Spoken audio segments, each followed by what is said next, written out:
Inna alhamdulillah wa nasta'inu wa nastaghfiruh wa na'udzu billahi min syururi anfusina wa min sayyiati a'malina may yahdihillahu fala mudilla lahu wa may yudlil fala hadiya lahu. Asyhadu an la ilaha illallah wa asyhadu anna Muhammadan Rasulullah. Bismillahirrahmanirrahim. Kami dari kelompok 2 akan mempresentasikan tentang strategi pembelajaran. Ya, ada beberapa pembahasan yang akan kami sampaikan, mulai dari pengertian, macam-macam tips dan yang lain-lain. Pertama ada pengertian. Jadi seperti ini. Sebelum kita masuk ke pengertian, kita harus mengetahui apa sih yang dimaksud dengan strategi pembelajaran.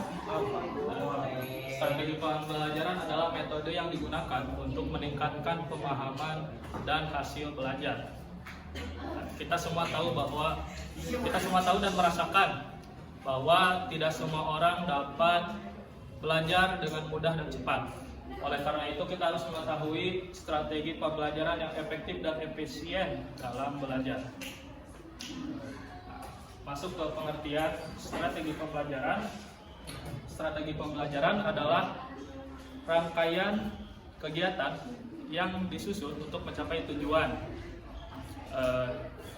Intinya maksud dari strategi pembelajaran adalah rencana tindakan atau rangkaian kegiatan yang disusun untuk mencapai tujuan pembelajaran yang efektif dan efisien dalam belajar. Selanjutnya ada macam-macam yang akan dibahas oleh Radit. Terima kasih. Bismillahirrahmanirrahim. Untuk macam-macam strategi pembelajaran ada 4. Yang pertama yaitu strategi peningkatan keterampilan berpikir. Di sini murid berfokus untuk meningkatkan atau mengembangkan kemampuan berpikir supaya mereka dapat berpikir lebih kritis dengan fakta-fakta atau pengalaman sebagai bahan untuk memecahkan masalah. Nah, yang kedua ini strategi pembelajaran berbasis masalah.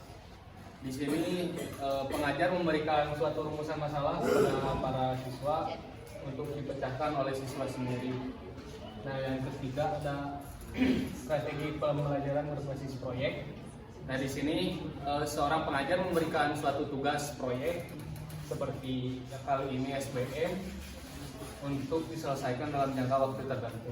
Dan yang keempat adalah strategi pembelajaran kolaboratif. Nah, metode pembelajaran ini dilakukan dengan berkelompok. Siswa membentuk kelompok-kelompok kecil yang kemudian bekerja sama untuk menyelesaikan satu tugas yang diberikan. Terima kasih. Selanjutnya ada contoh penerapan yang akan disampaikan oleh Salwa Amelia. Ada beberapa contoh dalam strategi pembelajaran dalam kelas. Yang pertama ada membentuk kelompok dan pemberian tugas kelompok, di mana guru menerapkan strategi pembelajaran kolaboratif yang membagi siswa dalam beberapa kelompok dan mengajarkannya dengan bekerja sama. Contohnya, guru memberikan tugas untuk membuat monas dari kardus. Oleh karena itu, guru membagi siswa ke dalam beberapa kelompok dan mengajarkan tugas tersebut. Yang kedua ada peserta didik melakukan diskusi di dalam kelas. Ini berkaitan dengan strategi pembelajaran berbasis masalah, yaitu di mana guru memberikan suatu masalah yang harus didiskusikan oleh para siswa agar masalah itu dapat terselesaikan. Contohnya, guru memberikan suatu pertanyaan, apa yang terjadi jika bumi berhenti berputar? Kemudian guru akan memberikan kesempatan untuk saling berdiskusi antara guru dengan siswa. Yang ketiga ada prinsip belajar sambil bekerja atau praktik. Prinsip belajar sambil bekerja atau praktik berkaitan dengan pembelajaran berbasis proyek, di mana siswa dapat belajar sambil melakukan tugas proyek yang diberikan oleh guru. Contohnya, siswa diharuskan untuk membuat jawaban sehingga siswa dapat mengetahui bagaimana cara membuat jawaban. Yang keempat ada siswa dididik untuk menulis hasil kesimpulan ke dalam sebuah ringkasan. Ketika guru menugaskan kepada siswa untuk menuliskan kesimpulan, maka siswa dituntut untuk meningkatkan keterampilan berpikirnya untuk menyimpulkan apa yang sudah disampaikan oleh gurunya, sehingga ini merupakan contoh penerapan dari strategi peningkatan keterampilan berpikir atau SPKB. Baik, selanjutnya ada tujuan strategi pembelajaran yang akan disampaikan oleh Nova. Nah, di sini ada tujuan strategi pembelajaran. Yaitu yang pertama ada mengembangkan kemampuan bersosialisasi. Tentunya setiap guru ingin sekali muridnya dapat bersosialisasi. Maka dari itu, dengan menerapkan strategi pembelajaran, siswa akan memiliki kemampuan bersosialisasi. Salah satu contohnya seperti tugas kelompok. Kan tugas kelompok pasti akan ada komunikasi antar anggota kelompok. Nah, dari situ siswa akan kemampuan bersosialisasi siswa akan terwujud. Lalu yang kedua, ada membantu siswa dalam memahami konsep tertentu. Di sini kan ada macam-macam strategi pembelajaran, seperti strategi pembelajaran kolaboratif, lalu strategi pembelajaran berbasis masalah. Nah, itu tuh dapat membantu siswa dalam memahami materi pembelajaran. Lalu yang ketiga ada mengembangkan kemampuan berpikir siswa. Selanjutnya ada cara menentukan strategi pembelajaran yang akan disampaikan oleh Hasan. Dipersilakan. Sebelumnya ingin membuka masker saya terlebih dahulu. Ini enggak gendeng banget. Tips menentukan strategi pembelajaran yang tepat. Sekarang kita garis bawahi bahwa tips ini itu ada 5. Yang pertama, pertimbangan atau mengidentifikasi tujuan pembelajaran yang ingin dicapai. Tentunya jika kita sebagai seorang pengajar yang akan mengajarkan terhadap murid-murid, kita harus mempunyai tujuan-tujuan tertentu agar pengajaran kita sampai kepada murid. Ketika kita tidak memiliki atau menentukan tujuan-tujuan tertentu, maka itu akan membuat pengajarannya kabur, sehingga terkadang dibawa ke sini, terkadang dibawa ke sana, sehingga tidak akan mengobjekkan pada satu objek yang kita inginkan. Kemudian di poin kedua, kenali karakteristik peserta didik. Dengan cara kita mengenali karakteristik peserta didik, maka kita dapat menentukan dengan jelas dan tepat bagaimana cara mengajar murid yang satu dengan murid yang lainnya, bagaimana cara mengajar di kelas yang ini dengan kelas yang lainnya, sehingga ini menjadi salah satu faktor penting ketika kita mengajar ataupun menyusun strategi pembelajaran. Nah, setelah kita mempertimbangkan, mengidentifikasi, dan juga mengenali karakteristik peserta didik, poin yang ketiga, pilih strategi yang pembelajaran yang tepat setelah mengetahui tujuan pembelajaran dan karakteristik siswa. Nah, strategi pembelajaran sendiri seperti tadi yang telah dijelaskan ada 4 macam. Kita bisa memilih dari salah satu ini mana sih yang tepat. Apakah harus secara banyaknya presentasi atau banyaknya menjelaskan dari guru atau murid-murid sendiri yang menjelaskan terhadap teman-temannya. Itu adalah salah satu metode-metode pembelajaran ataupun strategi-strategi pembelajaran yang dapat kita rangkai. Kemudian di poin yang keempat, susun rencana pembelajaran. Seperti di poin pertama, bahwasanya pertimbangan atau identifikasi tujuan. Nah, di poin keempat ini susun rencananya. Mulai dari materi apa sih yang ingin kita sampaikan, kemudian metode apa sih yang ingin kita terapkan, dan yang ketiga penilaian hasil belajar dan juga jadwal pembelajaran. Itu semua harus disusun dari awal, bukannya kita mempersiapkan di akhir, tapi susunlah dari awal agar tujuan kita dapat tercapai sesuai dengan yang kita inginkan. Kemudian di poin yang kelima ada evaluasi hasil pembelajaran. Tentunya di setiap pembelajaran pasti ada suatu hal yang harus ditekankan kembali ataupun kita evaluasi baik dari diri kita dan juga bagaimana cara murid menerima. Apakah strategi kita sudah tepat atau belum terhadap murid A, B, dan C-nya. Karena seperti di poin yang kedua, kenali karakteristik siswa itu diperlukan, sehingga evaluasi ini harus ada agar pembelajaran-pembelajaran berikutnya lebih baik lagi ke depan. Jadi bagaikan sekarang kalau kata Alif, lo punya strategi pembelajaran, yang lain enggak, lo bisa unggul dari segi strategi pembelajaran yang sudah ditentukan. Mungkin seperti itu. Sekian, terima kasih. Terima kasih Hasan. Yang selanjutnya ada tips agar strategi pembelajaran dapat berjalan dengan efektif yang akan disampaikan oleh Hafid. Kepadanya dipersilakan. Baik.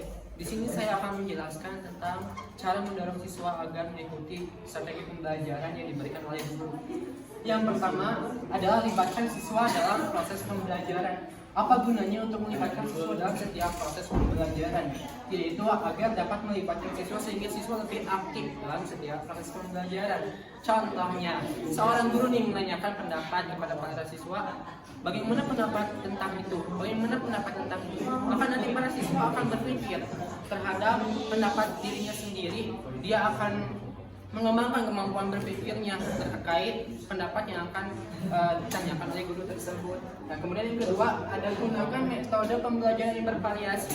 Seperti yang sudah dikatakan oleh Raditya, di sini ada strategi pembelajaran keterampilan berpikir, ada strategi pembelajaran berbasis masalah, berbasis proyek, ataupun pembelajaran kolaboratif. Nah, dengan penggunaan strategi pembelajaran yang bervariasi, maka para siswa akan tidak monoton, tidak bosan terhadap strategi pembelajaran yang diberikan oleh guru. Kemudian yang ketiga ada gunakan teknologi sebagai media pembelajaran. Seperti yang kita tahu bahwa pada zaman ini teknologi sangat dibutuhkan untuk strategi pembelajaran. Contohnya adalah penggunaan Infocus. Ketika guru memberikan sebuah materi di Infocus menggunakan sebuah media dalam video, maka para siswa tidak akan merasa bosan melihat yang materi yang diberikan oleh guru karena dia tidak akan bosan melihat video-video yang beranimasi seperti itu. Kemudian yang keempat ada berikan umpan balik yang konstruktif. Nah, jadi para guru itu harus memberikan sebuah solusi yang efektif, sebuah solusi yang dapat menyelesaikan kelemahan siswa. Contohnya seperti ini. Suatu hari guru memberikan sebuah proyek kepada para siswa tentang cara membuat lampu paralel misalnya. Nah, pada suatu hari para siswa tersebut lampu paralelnya itu tidak nyala, maka tugas guru adalah dengan memberikan solusi agar para siswa dapat mengetahui kelemahan siswa tersendiri. Kemudian yang kelima adalah picu motivasi belajar. Nah, perlu adanya sebuah apresiasi dari guru terhadap para siswa, terhadap siswa yang sudah memberikan tugasnya, mengerjakan tugasnya dengan baik. Nah, adapun dengan murid yang mungkin kurang dalam mengerjakan tugas dengan baik, nah disitulah peran guru harus memberikan sebuah motivasi agar para siswa dapat mengerjakan atau belajar lebih giat lagi seperti itu.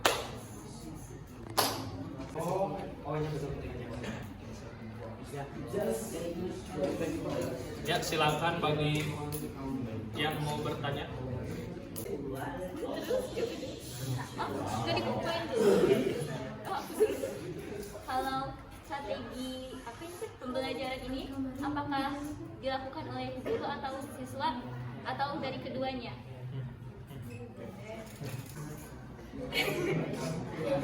Bentar. Apa perbedaannya strategi belajar dengan metode belajar?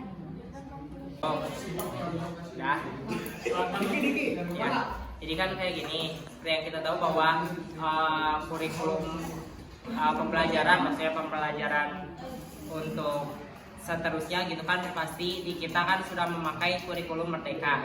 Nah, yang seperti kita tahu bahwa kurikulum merdeka itu mengedepankan bahwa si siswa inilah yang harus menjadi bukan sebagai pengajar dan juga sebagai terpelajarnya gini kan. Nah, jadi kalau misalnya belajar dengan strategi belajar seperti ini, apakah maksudnya si siswa ini yang harus membangun strategi belajar sendiri? Maksudnya jadi guru itu hanya sebagai mentor yang memfasilitasi saja, tetapi kalau misalnya siswa sendiri yang kayak ya sudah karena kurikulum merdeka ini, tujuan kurikulum merdeka seperti apa dan bagaimananya, berarti apakah si siswa ini yang harus menyusun strategi belajarnya? Jadi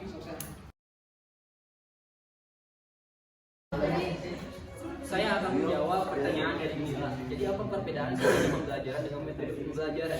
Nah, metode pembelajaran sendiri merupakan strategi pembelajaran, yang dimana metode pembelajaran digunakan untuk menyusun strategi pembelajaran, sehingga dapat disimpulkan bahwa strategi pembelajaran hampir sama dengan metode pembelajaran.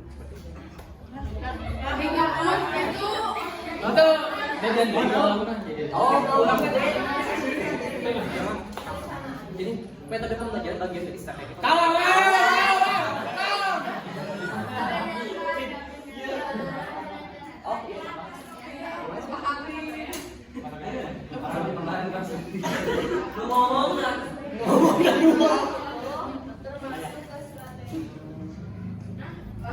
Jadi gini, jadi lebih ringan hanya Kian. strategi merupakan ancang-ancang atau perencanaan kita tentang kegiatan proses belajar mengajar. Sedangkan metode merupakan pemilihan alat atau cara yang tepat dan Anda berdasarkan strategi. Jadi ya metode pembelajaran adalah sebagai alat saja untuk mencapai strategi pembelajaran. Kiri, kanan, kanan, kanan, kiri.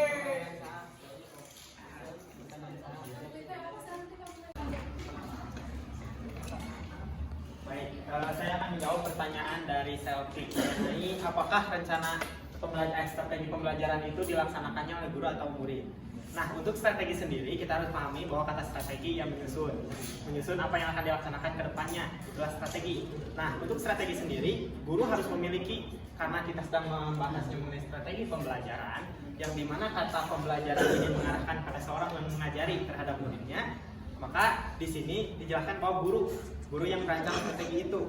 Jadi dapat disimpulkan bahwa strategi pembelajaran adalah tindakan guru melaksanakan rencana mengajar. Artinya usaha guru dalam menggunakan beberapa variabel pembelajaran, tujuan, bahan, metode, dan alat, serta evaluasi agar dapat mempengaruhi para siswa mencapai tujuan yang ditetapkan. Jadi untuk rancangan ini guru yang merancang strategi pembelajaran. Namun siswa sendiri merancang strategi belajar. Kalau guru merancang strategi pembelajaran, kalau siswa itu merancang strategi belajar. Kalau strategi pembelajarannya, apakah jika setiap orang itu akan beda? Apakah strategi pembelajarannya disamaratakan atau dilihat dari banyaknya gitu rata-rata? Mengenai penerapan strategi pembelajarannya sendiri, kita bisa lihat di poin kedua di tips menentukan strategi pembelajaran yang tepat, yaitu kenali peserta, karakteristik peserta didik. Sekarang mengambil rata-rata di suatu kelas. Pertama, contoh misalkan ketika kelas A memiliki potensi di bagian bidang sastrawan misalkan, kemudian di kelas B bidang politisi misalkan dan sebagainya, itu bisa ditentukan sesuai dengan karakteristik siswa di kelas sana, di mana yang mendominasi, karena jadi menjelaskan akan saling merangkul, saling merangkul satu sama lain. Ketika dominasi di kelas itu sastrawan hebat misalkan, ya orang-orang yang bisa membuat sastra, maka yang lainnya juga akan mengikuti alur tersebut karena dominasi di kelas itu sendiri.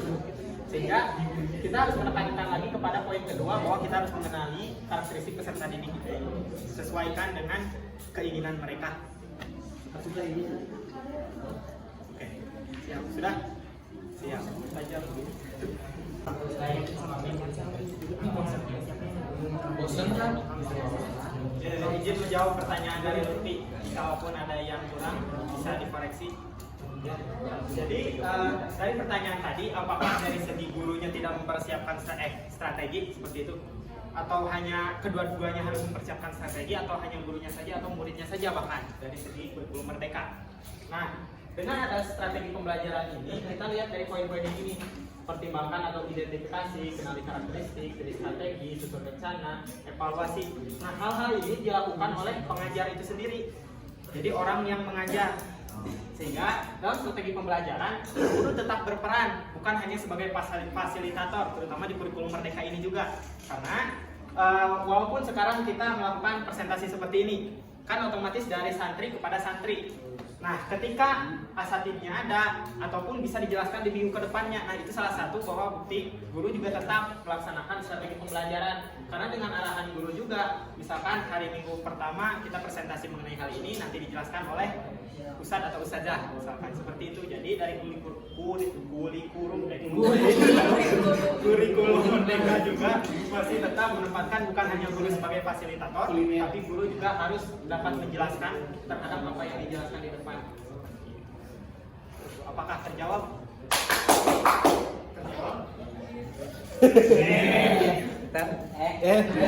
Udah weh, udah. Asli atau swag karunya dah jam 11. Seperti itu. Ya, siap. Terima kasih. Nah, satu lagi. Izin bertanya terkait strategi belajar yang ada.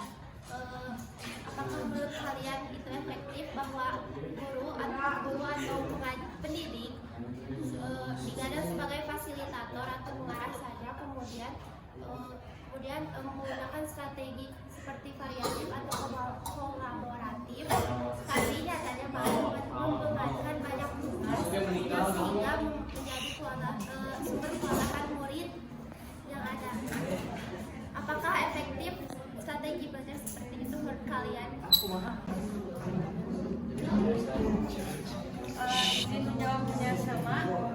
Jadi itu akan sangat efektif karena guru akan menyesuaikan strategi pembelajaran sesuai dengan karakteristik siswa dan dibutuhkan oleh siswa, sehingga siswa akan merasa tidak akan terpaksa karena siswa tidak harus tuntut untuk mengikuti pembelajaran pemerintah.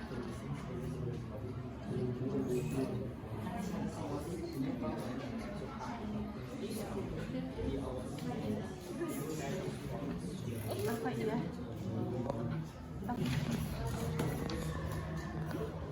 Baik, karena pembahasan dan pertanyaan sudah dijawab semua dan sudah merasa terjawab, kita sudahi dan tutup presentasi kami kali ini. Ditutup saja dengan doa, Rabbana atina fid dunya hasanah wa fil akhirati hasanah wa qina adzabannar. Wassalamualaikum warahmatullahi wabarakatuh.